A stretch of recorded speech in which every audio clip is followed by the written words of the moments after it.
Hey everyone, a long time no see. Honestly, too long for some of you guys. So I just want to start out by saying that all this information that's going to be in this video is also going to be written down in the text. It's not quite verbatim, but it is. It's all the same thing. I go over the same points and blah blah blah blah blah blah. So read it if you want, watch it if you want.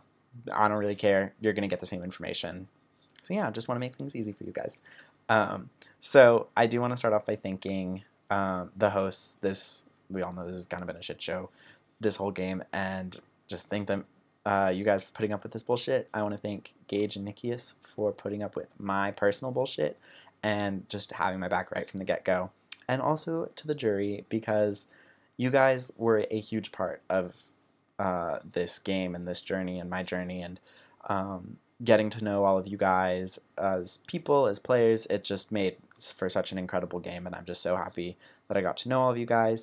And I hope that as the nights progress, that you guys will hear me out, listen to my answers, and at least consider to vote for me at the very end of all of this. Because I do think I played an incredibly well-rounded game. So most people break Survivor into strategic, social, and physical gameplay. I kind of add in advantage management into there for a little secret hidden fourth category. But whether you break it into 4 or 3 categories, um, I think I played Survivor, this game of Survivor, very well-rounded. So starting off with my social game, I was able to make really early connections on the Maverick tribe, as well as using the One World to my advantage and having early conversations and making early connections with people like Lucas, Gage, Corey, and even Krissa. So that helped me only receive 3 votes throughout the entire trial season. 1 that I gave to myself, and then 2 from a minority vote plan that half of the members even abandoned before tribal council started. Um, in addition, I was only ever blindsided 1 time during TJ's vote when Maddie played an idol. I still voted in the majority that round. And I just got to say, I thank Maddie every single day for that vote because um, this game would have been way harder, I know, for me if he was still here. So thank you, Maddie, for that. Um, so in addition to that, I was also able to work with people for votes that I had been working against in the past. So started off at Final Six, was the first like really big time that this happened when I worked with Eddie, despite having worked pretty much against him the rest of the game. And again, the next round when I worked with Lucas, um, 48 hours later. So I also knew when it was safe for me to take voting risks, such as when to abstain my vote and when to give myself a penalty vote from Dreamtime to get an advantage. But none of these were my strongest social um, aspect of my social game. The strongest aspect of my social game was how I was able to position myself in the center of my alliance so that I had information coming from all sides of my alliance about who within the alliance was worried about who else within the alliance, who in the alliance had what advantages, and who the members of the other alliance were trying to flip away from our alliance. So that kind of leads me right into my strategic game, which is where I think I shone the most. So, as mentioned before, I voted for the person leaving.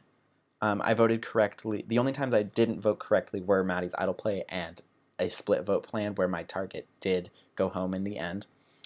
And that is a total of 9 tribal councils where I voted for the person leaving and 10 where I voted in the majority, plus 1 extra one where I didn't vote because abstaining. So with all this, my most very bold strategic gameplay came during that mutiny abomination, during the Jose and Bodhi votes, which were also the 2 tribal councils with the most people to navigate and thus the hardest to navigate. So during the Jose vote, he was trying to put together an alliance of him and Lucas and me and Bodhi, and then also Corey, and then also Eddie in there on top of that. And at that point, I was like, this is all too messy. We are cutting this off right here. This cannot go on anymore. So I told people like Drew that about Jose's shady schemings and got the vote to be basically unanimously on to Jose, aside from my penalty vote and all the abstained votes. So at the next tribal council, Jose was trying to make an alliance with the original Mavericks and then the two factions of the Swap tribe, with him right there in the dead center of the 8 of us. And I knew that within that alliance I would not be prioritized, and Bodhi would be in the best position out of all of us far and away.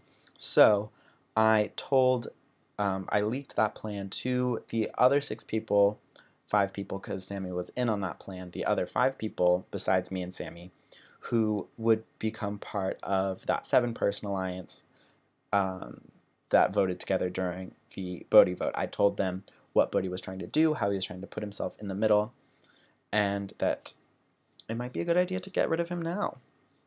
And so the 7 of us did. So not only did I get rid of Bodhi, who was trying to make a strong, powerful alliance that he would be at the very center of, but I myself helped to put together a strong, powerful alliance that I put myself at the very center of. I took Bodhi's position that I leaked to get him voted out, and instead put myself in that position in a new group of people, which, as I said before, let me know the ins and outs of the workings of my alliance.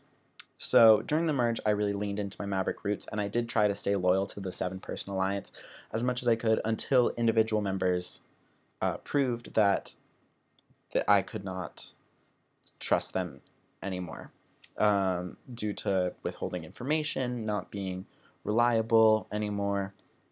So the first example of this is Venny. So Venny didn't tell me about an advantage, and also I learned that he was on the verge of flipping the merge vote. So the next round, I helped make sure that all the members of the alliance were on board to vote out Venny instead of someone from the minority alliance. In addition, I made sure that no extra chats were created, no alliance minus Venny chat, so that way there would be no extra paranoia running around of people saying, what if there's this chat but just minus me now? So made sure that it was a nice clean cut within the alliance. Everyone was on board. Everyone saw how getting rid of Venny was best for their own games. Several rounds later, I learned that Corey was trying to leave me out of a vote, which would create a 3-2-1 split vote with me being the one single vote.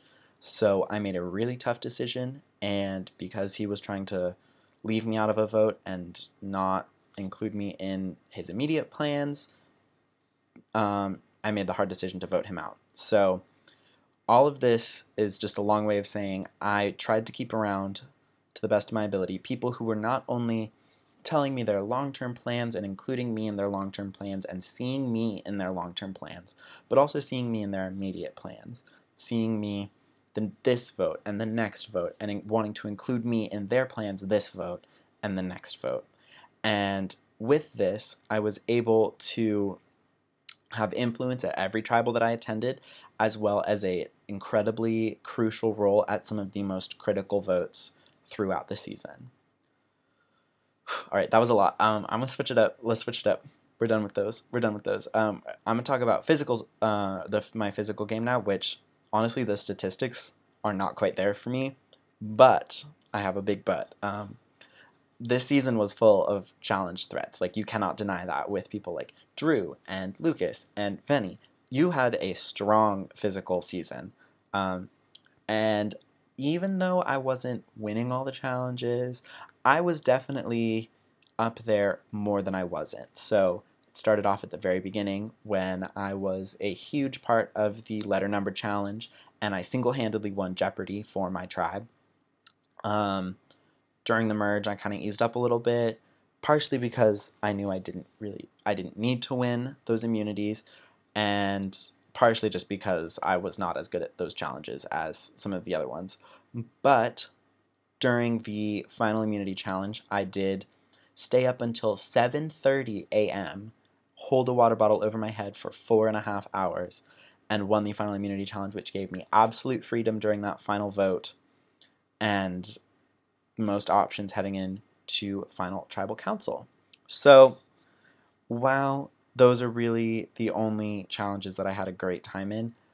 As I said before, there were so many challenge threats, and I did hold my own against them. I wasn't the best, but I was nowhere near the worst, and I was hanging out towards the top of the pack more often than not.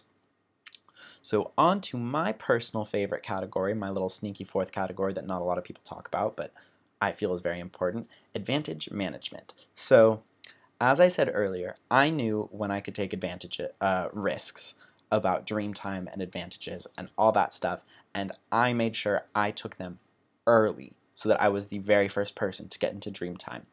I knew by looking at other people's tribal councils, the vote counts, that I was the very first person.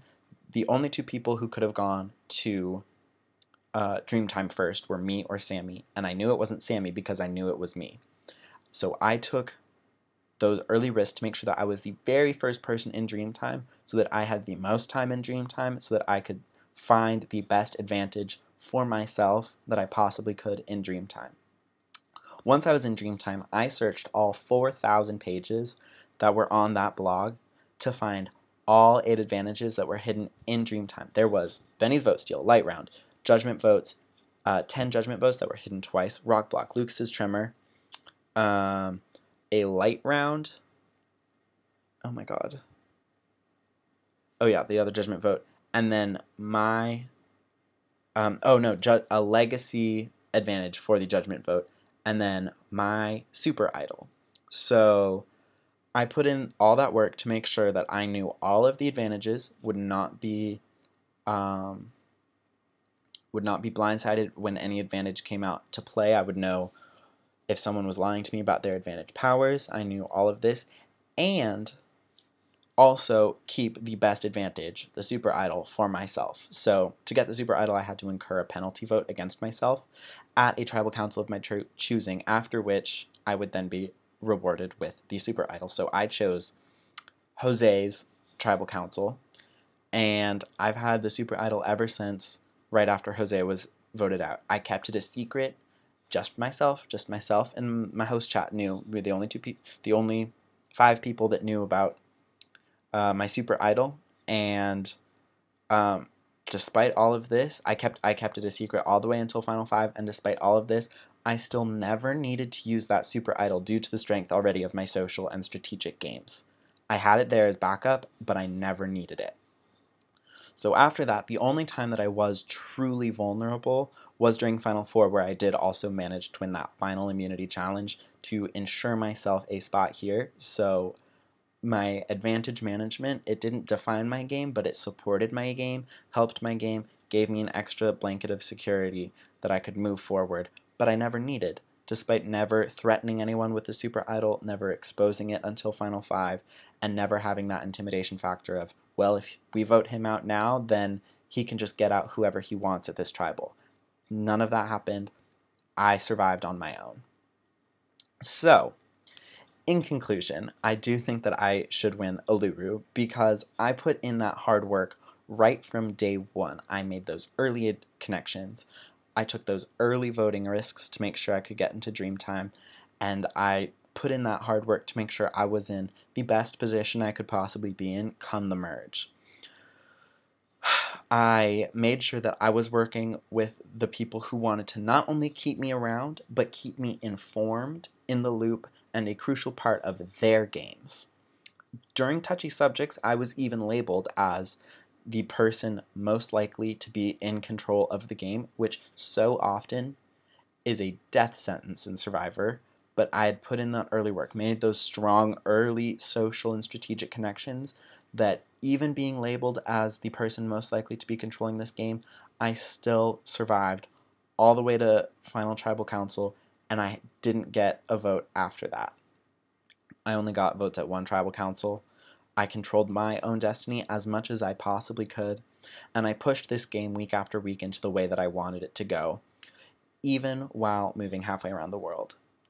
So after all that, I have nothing left to say in this opening statement. I have more that I can talk about, more moves, more thoughts running through my head throughout this game, more of everything. So I am super excited for all of your questions. I can't wait for you guys. I want to know what you guys want to know about my game because there's a lot. It is complicated. And I am ready to talk about it openly and honestly. And I thank you guys all for listening or reading this far. And good luck again to Gage and Nikias. And thank you, Jerry, for all your questions. I'll see you in a couple days / whenever you put in your questions.